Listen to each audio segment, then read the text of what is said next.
লাগছে সূর্যটা, ও একদম কমলা লেবুর মতো লাগছে। ফাইনালি ঢুকে গেছি হোম টাউন বর্ধমান। 650-700 কিলোমিটার 14.5 ঘন্টায়।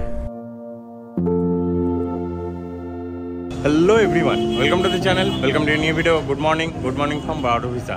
কাল রাতে বারোভিসা এসে পৌঁছেছিলাম। রিন্টু তারা বেরিয়ে গেছে ডাইরেক্ট ট্রেনে, আমি আর মিনময়দা রয়ে গেছিলাম। তো আজ সকালে একসাথে শুরু করবো। মিনময়দা এখান থেকে চলে যাবে হচ্ছে কোচবিহার, আর আমি যাব হচ্ছে আমার বাড়ি। প্রায় 650 কিলোমিটারের ওপর চালাতে হবে। তো চলো শুরু করা যাক। এখন টাইম হচ্ছে সকাল 9টা, দেখা হচ্ছে ডাইরেক্ট গোপ্রো মোড়ে। চলো বেরোচ্ছি হোটেল থেকে, দেখা যাক। একদম রোডের কাছেই হোটেল ছিল, তো এখান থেকে বেরিয়ে জাস্ট হাইওয়েটা জয়েন করে নেবো। এই তো এখানে সিগন্যাল দেওয়াও আছে, আমাদের জন্য সিগন্যাল দিয়ে রেখেছে। চলো হাইওয়ে জয়েন করে গেলাম। Now let's continue. ওয়েদারটা মোটামুটি মেঘলাই রয়েছে, বেশ হালকা ঠান্ডা ঠান্ডা লাগছে, ভালোই লাগছে। রোদ না উঠলেই হলো। সামনে মিনময়দা, পিছনে আমি। মিনময়দা আর একটু পরেই হয়তো আলাদা হয়ে যাবে, তারপর থেকে বাকি রাস্তাটা গোটাটাই সোলো চালাতে হবে। আসার সময় আলিপুরদুয়ার হয়ে এসেছিলাম, আলিপুরদুয়ার হয়ে এবার আর যাবো না, হাসিমারা হয়ে ফিরবো। ব্রেকফাস্টটাও করে নিলাম, এরপর পুরো টেনশন ফ্রি, শুধু চালাবো, খেতে আর রেস্ট নিতে দাঁড়াবো। এখন আর দাঁড়ানোর কোনো ব্যাপার নেই, এখনও দুর্গাপুজোর প্যান্ডেল খোলা হয়নি। তো চলো, মিনময়দা এদিক থেকে আমাদিকে বেরিয়ে যাবে, টাটা। আমাকে এদিক থেকে সোজা যেতে হবে, এখনও 59 কিলোমিটার্স টু হাসিমারা। চলো বাই বাই, ভালো লাগলো, পরে আবার দেখা হবে, এলাম। তো চলো এরপর থেকে আবার সোলো জার্নি শুরু, একা একা। আসার সময় একাই এসেছিলাম গোটাটা, যাওয়ার সময় তাও তো এত দূর অবধি ছিল, জানি না এখন কতক্ষণ লাগবে না লাগবে। তো 650 kilometre is not a matter of joke. এতদিন ওদের সঙ্গে থেকে থেকে এমন একটা অভ্যাস হয়ে গেছিলো একসাথে রাইড করে করে, যে সম্পূর্ণ অচেনা অজানা লোকজন, তাও মানে কেমন একটা আলাদাই বন্ডিং তৈরি হয়ে গেছিলো। তো এইরকম রাস্তা হলে গাড়ি চালানো মানে আলাদাই ফিলিং, আলাদাই। এর থেকে মানে বেশি আর কি চাই জীবনে। এত সুন্দর প্লেন রোড, আর তার সাথে দুপাশের এরকম সুন্দর সুন্দর জঙ্গল, আহা মনোমুগ্ধকর। ওহো, মোস্ট প্রবাবলি বক্সা ক্রস করছি, এরপর হাসিমারা পড়বে। এটা কি নদী পেরোচ্ছি কে জানে।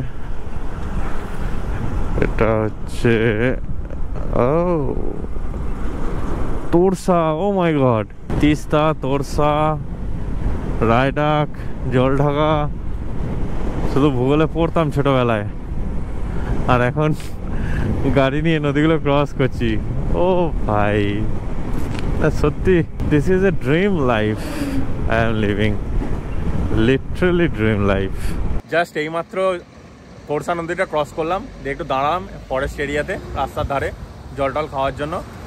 আর ওই পিছনে আকাশ দিয়ে দেখলাম দুটো ফাইটার জেট উঠে গেল, দেখে হেভি লাগলো। জীবনে ফার্স্ট টাইম এত কাছ থেকে এত ভালোভাবে দেখলাম। রেস্ট নেওয়া কমপ্লিট, আবার এখান থেকে জার্নি কন্টিনিউ করা যাক। মাত্র 587 কিলোমিটার বাকি। চলো, ধূপগুড়ির এখানে দাঁড়িয়েছিলাম রেনকোট ফেনকোট পরতে, ঝিরি ঝিরি বৃষ্টি লেগেই আছে। রেনকোটটা পরে নিলাম, দেন আবার জার্নি কন্টিনিউ করছি। এতক্ষণ ধরে সিঙ্গেল রোডে গাড়ি চালানোর পর ফাইনালি ডাবল লেন হাইওয়ে পেয়েছি। এখানে অনেক শান্তি, বাপরে। গুগল ম্যাপ বলছে এখনো 12 ঘন্টা 11 মিনিট লাগবে আমার পৌঁছাতে। এটা হচ্ছে ফুলবাড়ি ঘোষপুকুর রোড। এটা এশিয়ান হাইওয়ে ছেড়ে এই ভেতর দিয়ে যাচ্ছি, ফুলবাড়ির ভেতর দিয়ে ঘোষপুকুরে ওখানে পৌঁছাবো।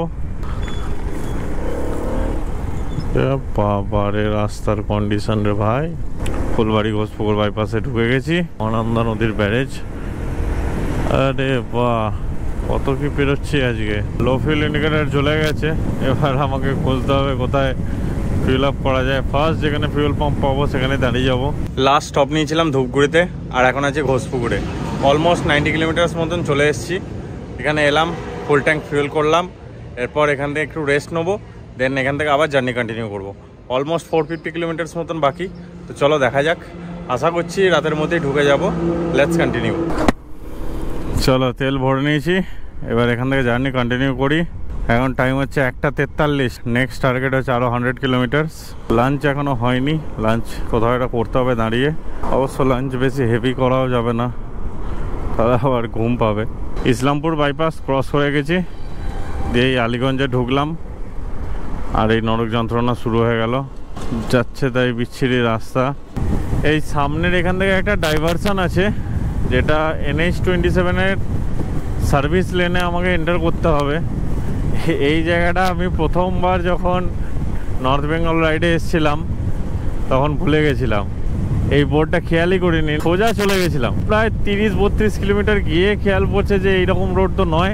মানে ডালখোলা বাইপাসটা না পেয়ে তখন আমার মনে হয়েছিল যে না, ভুল রাস্তায় এসেছি। 30 কিলোমিটার যাওয়া, 30 কিলোমিটার ফেরা, সেবার টোটাল 60 কিলোমিটার মানে এক্সট্রা রাইড করেছিলাম। তারপর থেকে আমি এইটা নিয়ে খুব কশিয়াস, যে এই ডাইভারশনটা যেন মিস না হয়ে যায়। যারা এক্সপিরিয়েন্সড রাইডার তারা তো মিস করবে না, কিন্তু যারা নতুন তারা মিস করে যাওয়ার চান্স আছে। তো এটা কিন্তু মনে রাখবে, এই ফ্লাইওভারটা দিয়ে সোজা একদম নয় কিন্তু, বাঁ দিকে, মানে in case you are going to Bardhaman, Kolkata this side. Almost 1 ঘন্টা 40 মিনিট 45 মিনিট হয়ে গেল চালাচ্ছি। লাস্ট তেল ভরেছিলাম ঘোষপুকুরে, সেখান থেকে ডাইরেক্ট ডালখোলা এলাম। 103 কিলোমিটার্স গাড়ি রোডও বলছে। তো এখানে একটু দাঁড়িয়ে খাওয়া দাওয়া তো করতেই হবে, একটা জায়গাতে একটু দাঁড়াই, একটু চা টা খাই, দেন কন্টিনিউ করব।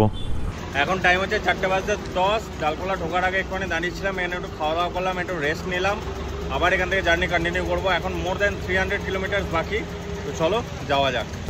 খাওয়া দাওয়া করে বেরোলাম।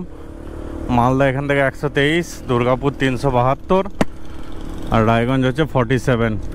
এই দেখো কি লাগছে সূর্যটা, ও একদম কমলা লেবুর মতো লাগছে, ছোট্ট একটা কমলা লেবু। আরে বাপরে কাকা, একটু ইন্ডিকেটার তো দাও, এরকম করলে কি করে হবে এত বড় গাড়িটা নিয়ে। চলো এখন ক্রস করছি হচ্ছে রায়গঞ্জের টোলগেট, আর গুগল বলছে এখান থেকে আমার বাড়ি এক্স্যাক্ট 305 কিলোমিটার। সো এখন আছি ফারাক্কা থেকে একটু আগে, মালদা জাস্ট ক্রস করেছি। ওকার জন্য দেখতেই পাচ্ছ জ্যাকেট হেলমেটের কি অবস্থা, মানে পুরো একদম সাদা হয়ে গেছে।